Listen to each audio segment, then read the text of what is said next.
Good evening, all. Welcome to Tattered Presents Fair Housing 101.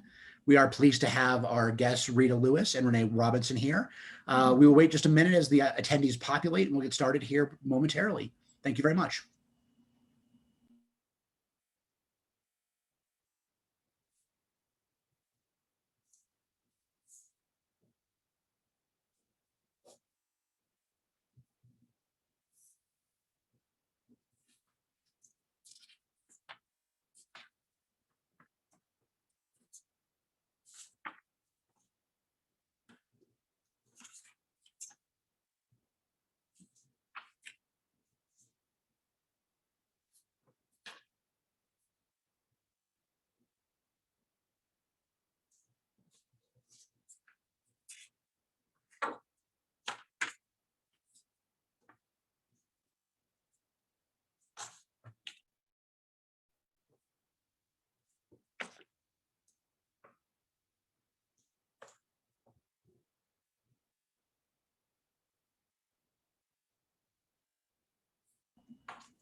All right. It is a pleasure to get started here tonight. Again, it is our pleasure here at Tattered Cover to introduce our panelists. My name is Alan Frosch. I am a co-owner and the Chief Community Officer here at Tattered Cover.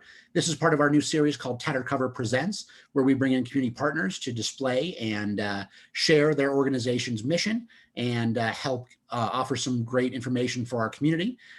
Today we have Rita Lewis, the Executive Director, and Renee Robinson from the Denver Metro Fair Housing Center, and they're going to present on Fair Housing 101. Again, my pleasure to introduce Rita Lewis, the Executive Director. Thank you very much. Hello, Tattered Cover fans. Welcome. Tonight we're going to teach you about Fair Housing 101, rights, responsibilities, and just an overview of fair housing. And now I'm going to turn it over to Renee Robinson, our Fair Housing Outreach Specialist.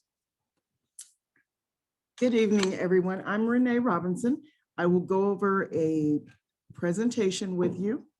During the presentation, if you have questions, if you wouldn't mind posting them into the chat, and then we can answer them later, but we'll get started. So let me share my screen with you all.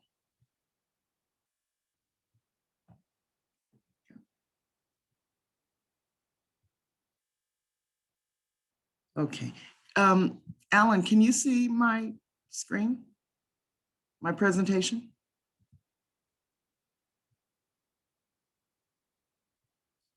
You have to unmute.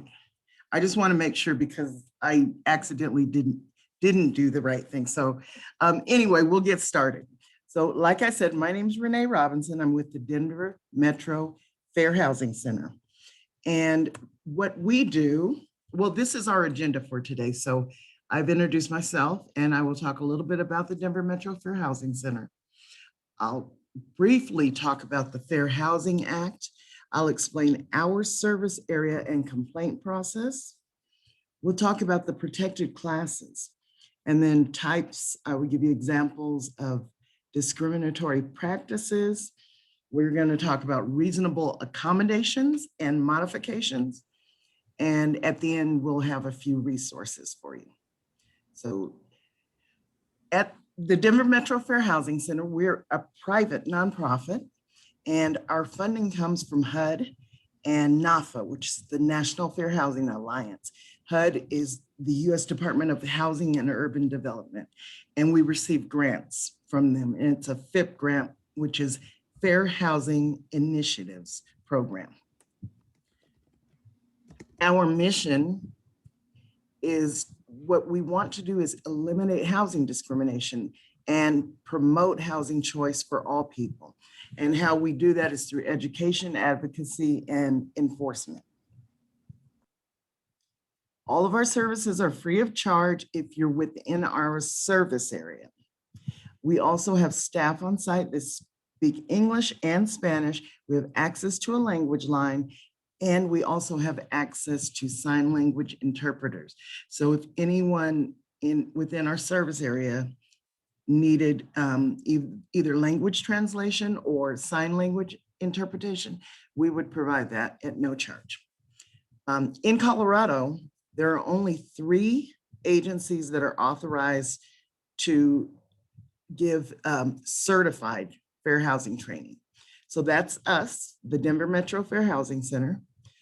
Also, the U.S. Department of Housing and Urban Development, which is HUD, and the Colorado Civil Rights Division, which is CCRD.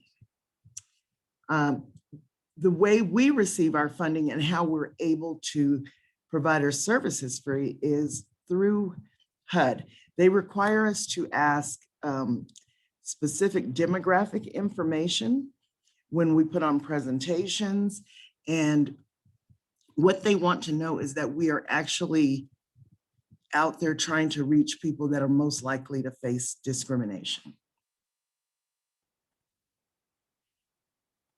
And like I said, how we do our outreach, we do education, advocacy, and then we have enforcement.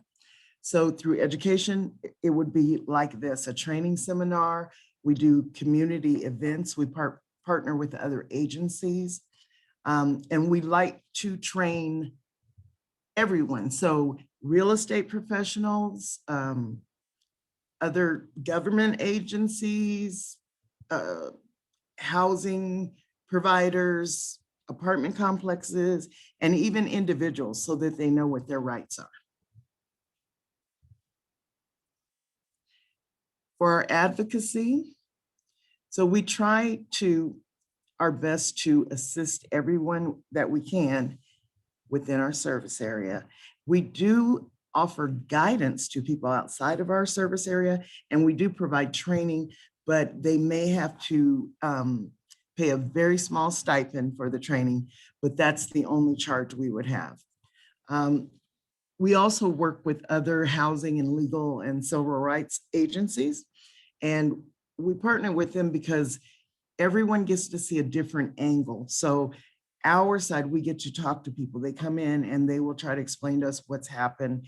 And if it turns out to be an actual fair housing issue, then we would take on that case if they're in our area. If not, we would assist them in preparing for a case and then refer them on to either CCRD or HUD. The goals of enforcement, of course, are to eliminate discriminatory policies. Also, we want to see if someone is discriminated against, we want them to be compensated. And it doesn't necessarily have to be financial. It could be they are given whatever their remedy, whatever their complaint was, we make sure that they're made whole. So, but it also can be financial, and the financial compensation can be pretty hefty when someone actually violates the fair housing laws.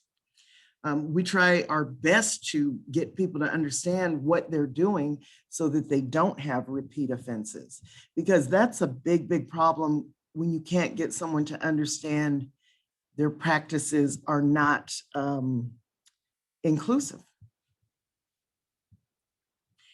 I told you I would talk briefly about the Fair Housing Act. So what it is, the Fair Housing Act was passed the Civil Rights Act was passed in 1866. And then a little over 100 years later, the Fair Housing Act was passed in 1968. And then it took until 74 for them to add gender as a protected class.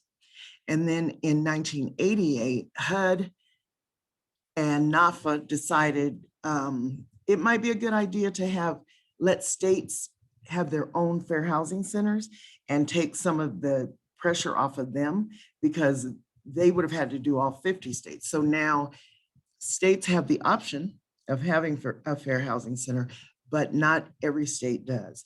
And for our area, the Midwest, we have, there's California, Arizona, and Colorado. And there's one here, that's us, and Arizona has one center. And I'm not sure about California, but I believe they have one also. They do. Okay, yeah, so that's not a lot when you think of all the states in the surrounding areas, because we do have people call us from other states. but we try our best to get our word out so that people know what their rights are. And then if they need assistance or guidance, they can contact us, CCRD, HUD, or NAFTA. So the fair housing complaint process, and it would be different for each agency, but basically the same. So there would be the intake process, which would mean the person that is filing the complaint would come in and talk to our intake specialist. And he would gather information to find out if it actually is a fair housing discrimination complaint, because it has to be based on the federally protected classes and Colorado state protected classes, which I will go into each one individually. But it has to be a discriminatory practice in order for us to take it on. And it has to be based on one of the protected classes. And if it's determined that it does appear to be discrimination, then it will go into the investigation process, which would mean gathering information from the complainant. We may send out testers to and how we send out testers, we would send out a white male or female, and then a minority male or female. They will have the same basic background.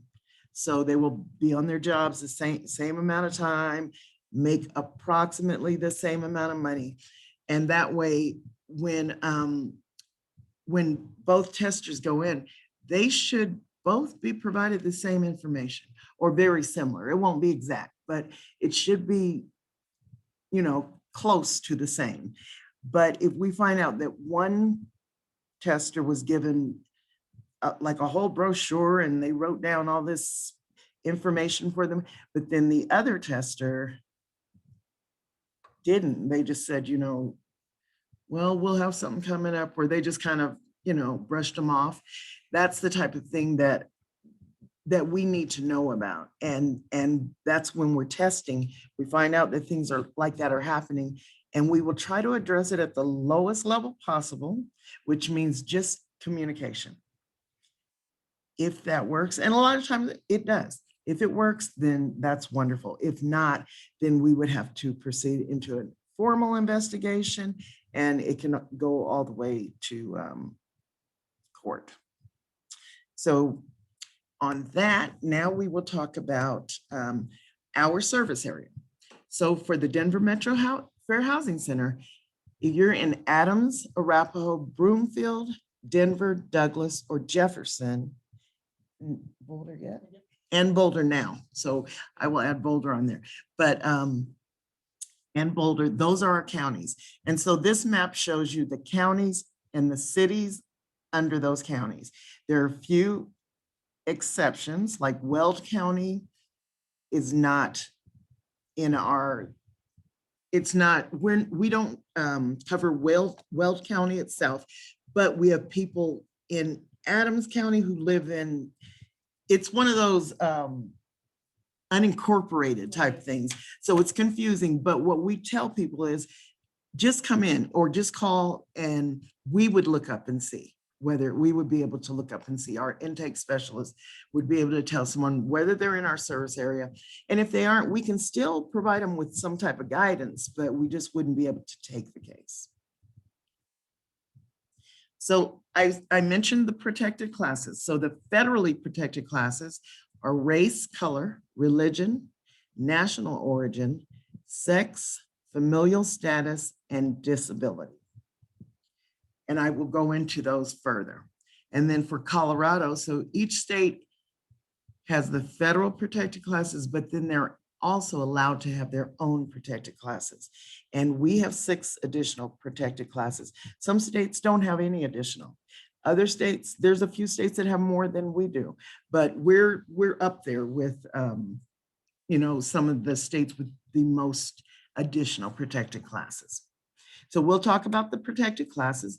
So race and color, that would be your physical characteristics, your skin color, your hair, your facial features, anything that a person could use to, and this is the tricky part, to favorably or unfavorably treat someone.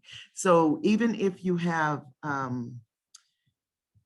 if you're giving someone favorable attention that you are not providing to other people, that would be discriminatory practice, because other people would wonder, why don't you give it to us? Why didn't we receive this? So you just have to be very, very careful about doing that, but also a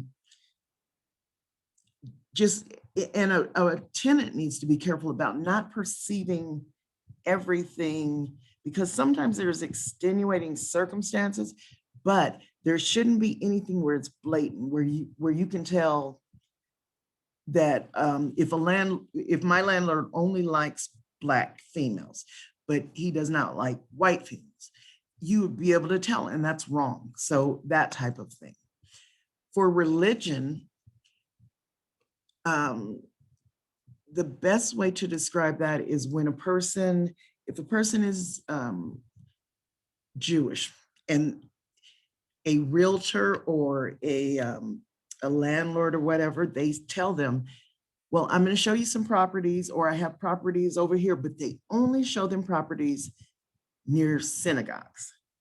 Now, even if the family wants to live near a synagogue, the problem is the real estate agent. Like, I cannot take it upon myself to show people homes near synagogues. Now, if they ask me, I can, but I can't take it upon myself just to show them and decide, no, you're all staying in this area, because that's segregation, really. And some people look at it like they're trying to help people, but you really have to be careful, because you have to allow people to decide where they want to live. You don't want to risk trying to overstep your boundaries. So always be inclusive and always ask a lot of questions, so that everyone feels like, they're going to be able to look at homes where they want to look. Other examples of religious discrimination would be a shelter. So shelters are required to provide food for the people that will be staying there.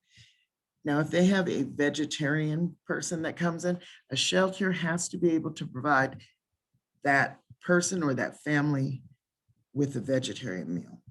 And it's not designed to be a hardship, because it's not like, they have to make all the meals vegetarian, but they would have to be able to accommodate someone who has a special religious diet.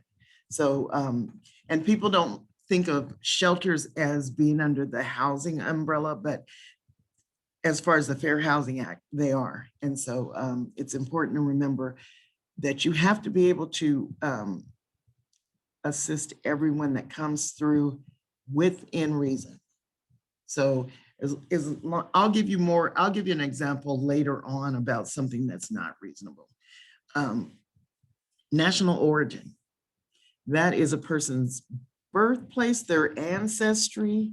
If they have an accent, someone may pick up on that or decide they're from this area, and whether they are or not, it's discriminatory to do that. So when someone, to avoid being charged with a discrimination charge, you don't want to ask people for things that are not necessary, that are not on the application. So there's nothing on an application that should say, do you have a green card? A housing application, rather. So there's no reason for someone to ask that. Your social security card, you don't, unless it's needed and it's on the form and everybody has that same question, then you cannot ask anyone. You either ask everyone or you don't ask anyone. And as I mentioned before, discrimination can be preferential or adverse treatment. Sex and gender, so that would be just male or female. A homeowner or an apartment complex, if someone has a small apartment complex, they may decide that it's not safe for a woman to live on the ground level floor. But if that's where she wants to live and there's an apartment and she can afford it, then she should be allowed to choose if it's available. So just doing things, you have to remember it's business. And that's probably the easiest way to describe it, because you don't want to have your personal biases come through. Because even if you don't think you're being discriminatory, it could be, and it could really be bad for you. So I always advise people, don't ask questions that have nothing to do with the housing process. So like I said, someone might not want women living on the first floor. Someone may assume that men will be able to take care of a lawn better, but all of those things are discriminatory. So, but that falls under sex and gender. Familial status covers people with children that are under 18. So it can be it can be a single parent, it can be a traditional family, it can be a guardian, maybe a grandmother, anybody that has the consent to take care of that child under 18. But ways people discriminate as far as familial status would be an apartment complex trying to put all children towards the back, so that if they're being noisy, they don't think, they're thinking, well, they won't disrupt people if they're all the way back there. But that's discrimination, because you're forcing people into a certain area. If a family comes in and they're looking for a 2-bedroom apartment, if you have one right next to the manager's office, you have to at least tell them. They may not want it, but you have to at least tell them what you have available, because holding back on anything that is available that they qualify for, that they are actually interested in, is definitely discrimination. Also, pregnant women and people planning on having families, they can also be subject to types of discrimination, lending discrimination, just all types. And we'll talk more about lending discrimination, but basically it means not believing. If a woman is on maternity leave or is going on maternity leave, but she has a scheduled date to go back to work, there were banks that would deny the family or that female, because they would say, well, we need you to go back to work first, because women won't go back to work once they have a baby. That's extremely offensive, because so many women work, but people were actually doing that. So those are the types of things to be aware of. And I like to say, if something doesn't feel right when it's said to you or asked of you, then just run it by somebody. There's no harm in that. But if it doesn't seem like it's right, at least ask, because you don't have to tolerate discrimination at all. These are more examples of the types of like familial status. So making rules that are applied to children, but not necessarily to the whole complex. So you wouldn't want to say children can't play near the office. They have to play somewhere else.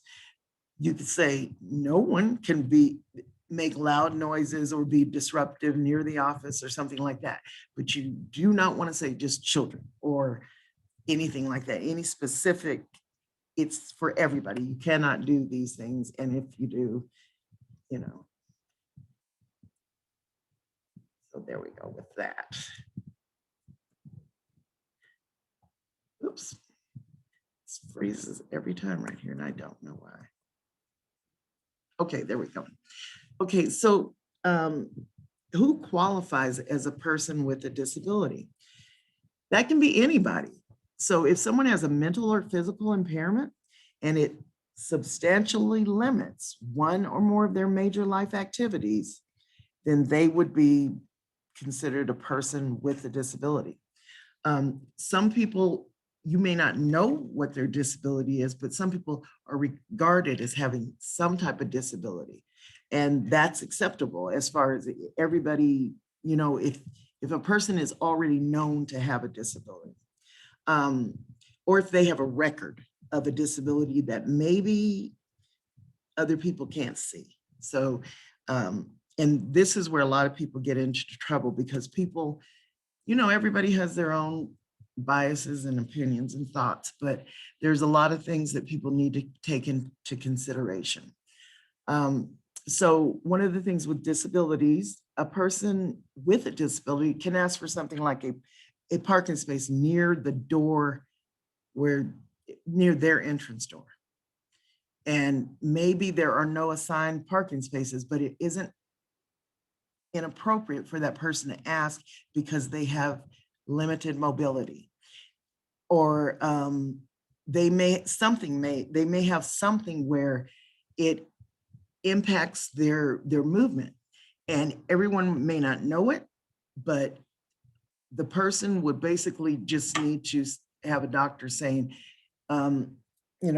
this person could benefit from a parking space because they're non-ambulatory or something like that. But usually what you do is you want to get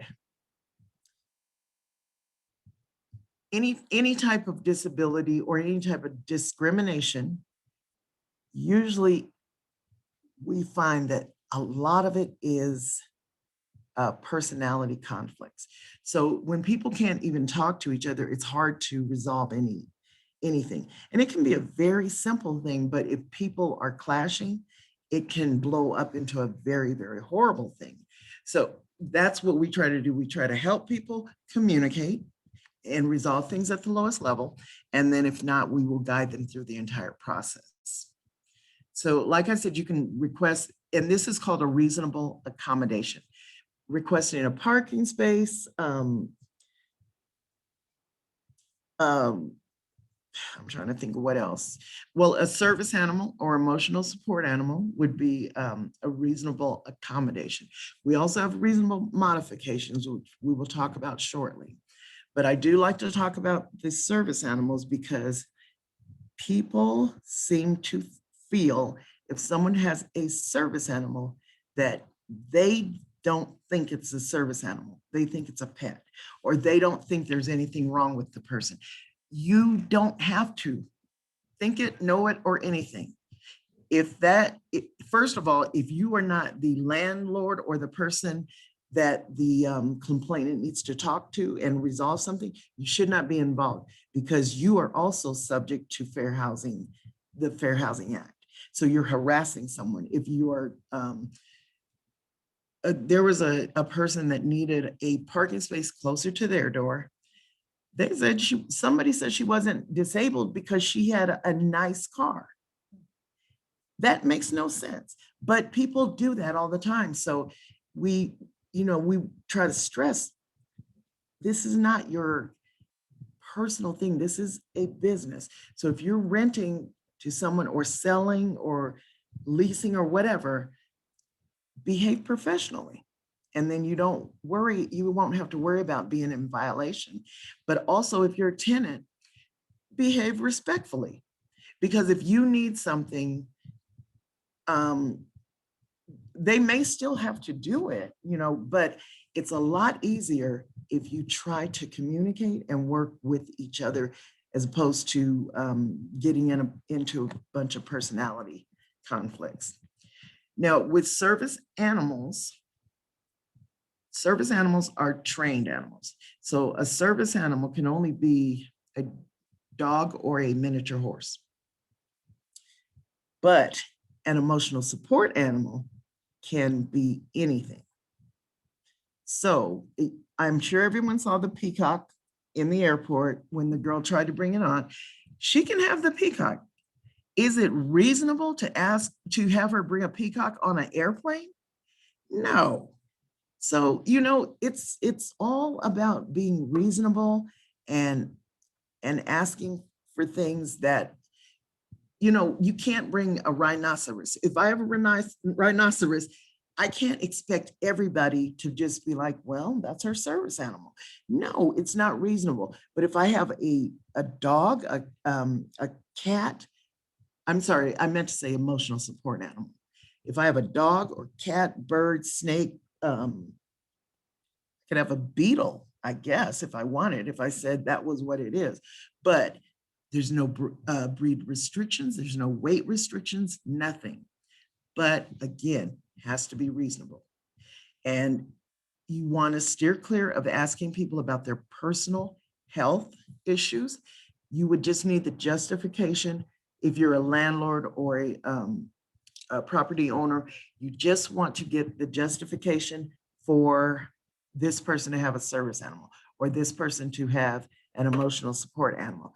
So if someone has seizures, you can't see a person, you know that a person has seizures. And they may say they have an emotional support animal, while everyone else is looking at them thinking, there's nothing wrong with them. I see them walking around all the time.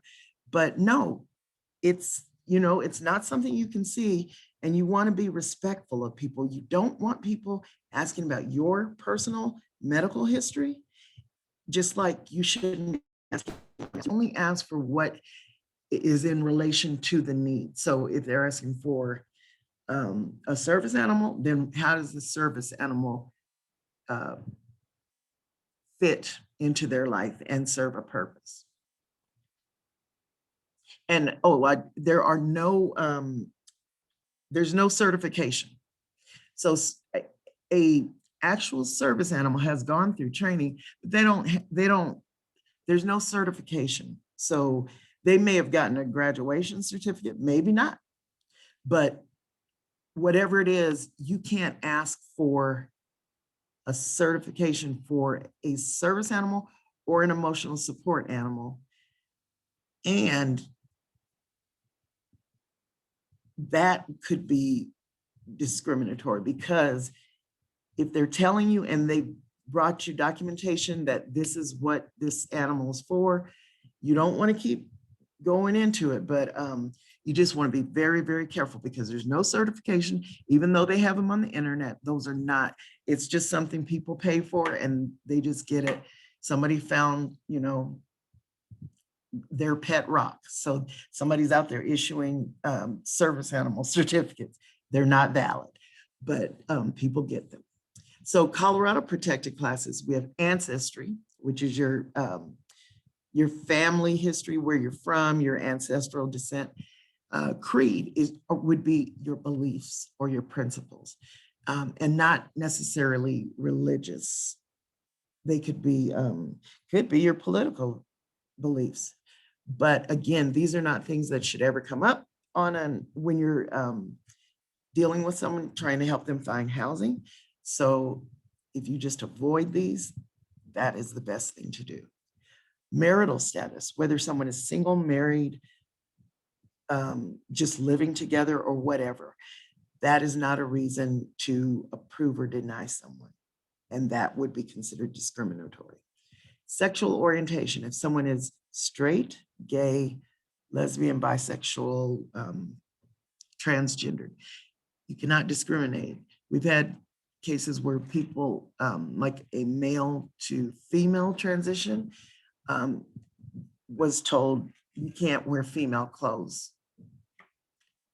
You can't say that to someone. Even if it makes somebody uncomfortable, you just have to be uncomfortable or look away. But you cannot tell someone they can't wear the clothes because you don't think it's right. So again, like I said, everything is basically things that shouldn't even be asked. So that's how to best avoid the discrimination. But if it's asked, just know that these are things that should never have been asked. So be aware of what you should be asked, what you shouldn't be asked, or what you should ask and what you shouldn't ask. Another two additional protected classes in Colorado would be source of income.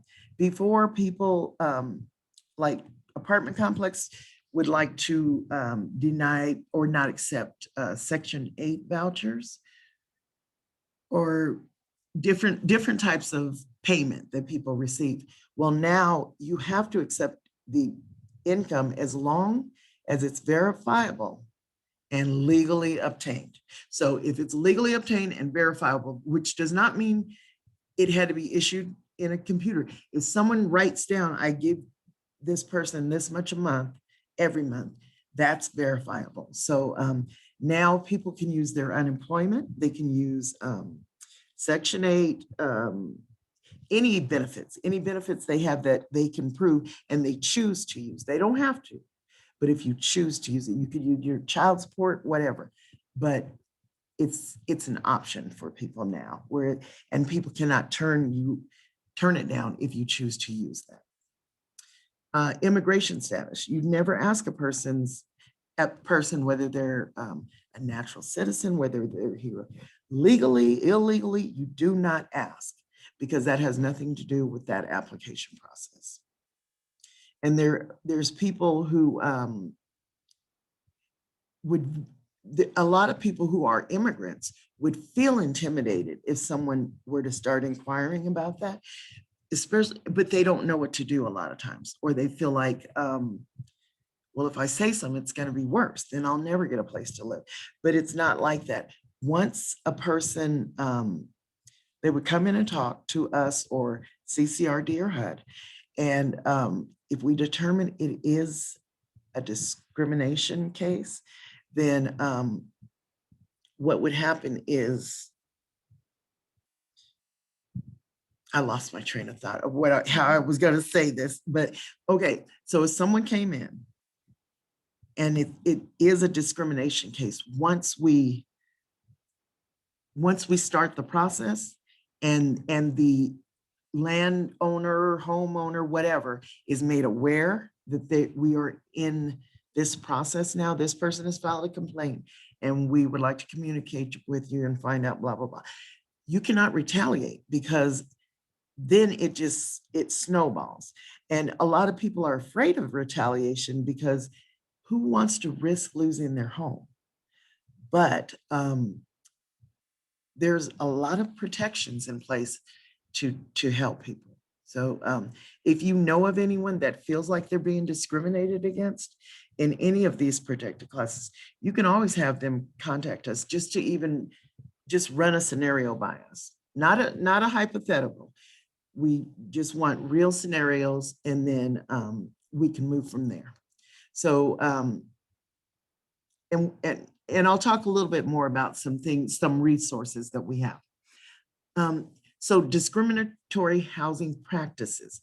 So even though regular citizens are protected, so are housing providers. So if I was looking for an apartment and I told the property manager, I don't want to live by any Asian people, the property manager or whatever should tell me that is not something I can do. I can help you find an apartment if you want an apartment or whatever, but I am not going to put that caveat on anything. And if that's what you feel you need, then I can't help you. And the housing provider is protected. You don't have to do anything discriminatory. So even though you don't want to act discriminatory, you also don't have to feel like you need to do anything if someone else is requesting it of you. A lot of times when the Fair Housing Act started and the complaints were coming in, a lot of the complaints were actually coming in from the real estate professionals, because they see a view that you don't necessarily get to see. So they would know if all of the minorities are being told to look at houses in this area. So things like that. And they would report it, and they're protected when they do report it, because that's discrimination and it has to stop. Like I said, real estate agents, brokers, firms, and we'll talk a little bit more about the different types of discrimination. So we have refusal to sell or rent. So just if you talk to someone on the phone and you tell them you have an apartment, but then they show up and they're Hispanic, and then all of a sudden you don't have an apartment. That would be discrimination. Changing terms or conditions, requiring certain people to have additional riders on their insurance or things like that, that's discrimination. Steering, like I said, putting people that you know are Jewish near synagogues, you don't want to do that. You ask everyone, what areas would you like me to look for homes for you? And what are you looking for? But just don't take it upon yourself to make the decisions. Of course, lying about availability, which is similar to the refusal to sell, because it's like, first you had something and then now all of a sudden you don't. There had better be a very good reason for that. Advertising only in publications or in places where you know that only certain people are likely to see it and other people are not likely to see it. So that type of thing is discriminatory. And threats, intimidation, coercion. So telling someone, well, I think you're here illegally, so I'll report you if you don't let this other family buy this house or something. That you know, it could be anything, but anything that makes you uncomfortable or anything that you feel may not be right, call us and ask us. So with renting and sales, so it's unlawful to rent something after you've already made an offer to someone else. So that's the type of thing about lying about the availability. You've already said it's available, but then you decide on your own for whatever reason that you are not going to rent to this person. Terms, conditions, anything with your insurance, not homeowners, but in the apartments when you have your rules and all of that. So anything that is different, everyone should be receiving the same information. Everybody should be required to do the same thing, basically. You know, sometimes apartments have specials, so I'm not talking about that, but I'm saying they can't just blanketly tell people the rent's $1,000, but if someone else comes, it's now $1,300. So things like that.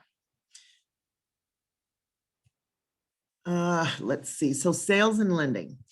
Sales and lending is anytime you're going to buy a house, if you're told, if you're not given information, so it's not only giving you wrong information, it's not giving you information, not returning calls, not responding to emails, not showing you all of the things that are available, but showing other people. Because should someone find out, and they will, eventually people will find out, then it's discrimination and it will be a big problem. And all mortgage loan lenders and brokers are required to have fair housing training. There are a few exemptions. So housing for older persons. So this can be people 62 and older, 55 and older. There's a few different categories they have, but in those communities, they're exempt from the children under 18, but no other places. So it has to be a specific community that has a state or federal program, and they're designed to assist older persons or retired persons.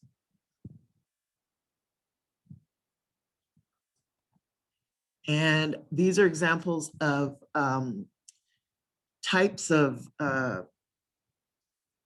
disabilities where someone may need a reasonable accommodation or even a modification, but these are things that you can't always see. So if someone has orthopedic issues, or if their vision is going out, or they're hard of hearing, or diabetes, maybe they have mental issues, whatever it is, or even if they're they can be a drug addict, but they cannot be currently using. So if they're a drug addict or an alcoholic, as long as they're in recovery, then you cannot discriminate against them. So as I mentioned, reasonable accommodations, Those are the easiest because those are exceptions just to rules, practices, services, procedures. So a person may ask for a specific parking space. That's not a big deal. And because reasonable accommodations are very minimal, the financial burden falls on the housing provider. But if it's a reasonable modification, that's an actual alteration to the dwelling. So because those are more extensive, then the burden would fall on the tenant. But there's a lot of programs out there that will help tenants get ramps installed, grab bars, widened doorways. But I also do want to make it clear that for reasonable modifications, if it's something that should have already been done under the ADA and they just didn't do it for whatever reason, and they would have to do it then, and they would have to pay for it. But if it's something new, then it would fall on the tenant. And when you're asking for a modification or accommodation, you just want to make sure the person has a disability as defined by the fair housing laws, and that they need the accommodation or modification for their disability. So not just something they want, but it has to actually help with their disability in some kind of way. Like if someone can't reach the light switches, lowering them, that's going to help a person be able to enjoy their home just like everyone else. And that's really what we want. So housing providers, you do not have to just blanketly approve all modifications or accommodations, but you have to have a dialogue with the person. They don't have to say a reasonable accommodation or modification. They may just say, I need grab bars installed. I need, they can say whatever they say, but you would be able to, the housing provider would be able to say, well, can you provide me justification, like a medical justification, so that I could put it in the file? And once a person justifies, if it's a sign or something, or widen a doorway, that's, that'll be done and it's done. But if it's like a pet, or so people think service animals and emotional support animals are pets. And people will say, well, they have a pet. It's not a pet. It's because it serves a specific purpose, and you cannot be charged rent for that animal. You cannot be charged a deposit for the animal, or you cannot have additional rules put in place for you because of the animal. Now, you do have to make sure your animal is up to date on everything it's supposed to be.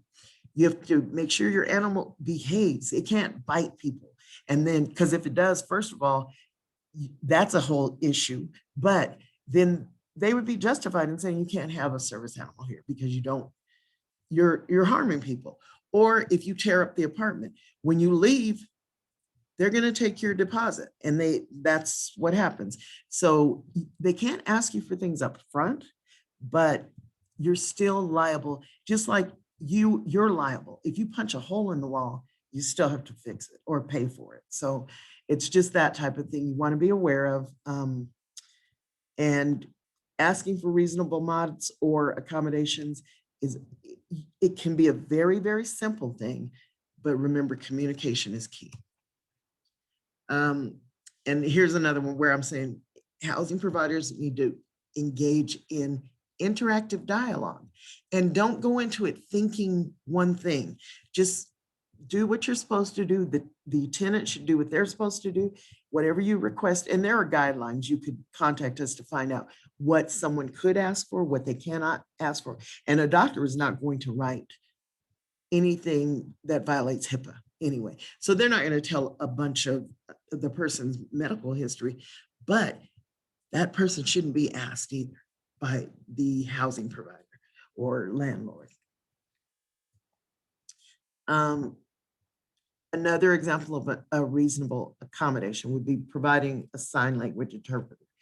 But if someone needed an interpreter, if they were coming to sign a lease and the property said, well, we're not going to get you an interpreter, but you know this person needs an interpreter, and in order for them to understand that contract, it needs to be done because they need to be able to be given the same opportunity to understand just like anybody else. I can read something and read it on my own, but if someone is visually impaired, it's not fair to not provide them with what they need to go into a contract with you. Do your part, that's the whole thing. So other examples of modifications: installing a ramp, grab bars, raising or lowering kitchen height, the cabinet heights, door levels, widening doorways so that wheelchairs can get in and out, or lowering switches and outlets. So how can you support us in our efforts to affirmatively further fair housing? We are always looking for testers. You can go to our website, which is www.dmfhc for Denver Metro Fair Housing Center.org. You can go there. You can contact myself or Rita, or and I can get you an application. It's a very simple thing. But we're always looking for testers, and you do receive a small stipend for the test you complete, but it's not a job or anything. It would just be, a little bit here and there. If you need information, we have lots of brochures. We have them in numerous languages. So English, Spanish, Arabic, Chinese, Vietnamese, Korean, Tagalog, Russian. There's something else, but we do have quite a few, and we have a lot of posters, and they're all provided free of charge. So if anyone is interested, please contact me. We would love to have you join as a tester, or if you have questions, if there's something you want to learn more about. We do have additional training that's more specific. This was our general training, but we have training now on more related to COVID, some for disabilities, some service animals, sexual harassment. We have a lot of different trainings, but like I said, if you contact me, I can get you hooked up with whatever you need. So Alan, that concludes my presentation, and here's all of our contact information, and also for HUD, the Civil Rights Division, and for the National Fair Housing Alliance. Renee, thank you very much. I appreciate all that information. I did have one question that came in, and that was talking about the impact of the economy on fair housing. When the economy is good or bad, how does that impact what you all see in terms of reporting, in terms of issues that are more prevalent? Do you see any trends in that capacity? Hi. We tend to get more intakes. Most of the intakes are landlord tenant related rather than fair housing. But we've seen a huge increase just over the last year with the COVID pandemic. So then we flesh them out to figure out if they are actually fair housing related issues. One of the things people need to be aware of is, even though there's been the eviction moratorium, and it's through the 30th of this month, Indeed. There were people that just didn't pay their rent. We cannot help you. That type of thing we cannot help. But if you lost your job, or you had COVID, or if you had COVID, or but if you just didn't pay your rent, then there's not a lot. There's nothing we can do, but there are some places maybe that could help you, or you could at least try. But unfortunately, we can't assist people if they just didn't pay their rent. Right. Now, sometimes, with that said, there are resources out there. It used to be called TRUA, Temporary Rental Utility Assistance. but now the state of Colorado is earmarking it as something else. So there's resources out there, but it's not fair housing related. It's more landlord tenant related, and what resources are out there to pay their rent, to pay their utilities, food, and other housing options. Oh. Last question that I have for you all is, would someone be able to report a fair housing violation on behalf of someone else, or do they have to report it on behalf of their own experience being personally violated any of the rights that you had indicated previously? No, absolutely. Someone can report it based on their own experience. They can report it for a friend or family member. You can also report it anonymously. If you report it anonymously and it is so egregious, then we will take on that cause as the agency and go from there and file a complaint. Wonderful, wonderful. Well, again, Renee, Rita, thank you very much for this presentation today. We really appreciate the information. One more time, can you give the website, Renee, please? Yes, it's here, I'll type it into the chat. Perfect. As she types, I will just vocally say it is www.dmfhc.org, Denver Metro Fair Housing Center. I'm sorry, I typed WWE. There's an extra E in there, but dmfhc.org is the website. Again, Renee Robinson, Rita Lewis, thank you so much for your time tonight. This has been Tattered Cover Presents on Fair Housing 101. Again, you can see a calendar of all upcoming Tattered Cover events at tatteredcover.com/event. And a recording of this presentation will appear on YouTube in a couple days at youtube.com/tatteredcover. Again, thank you very much for being here. Have a good night. Thank you. Thanks, Bye. Ellen. Bye all. Everybody. Bye. Bye.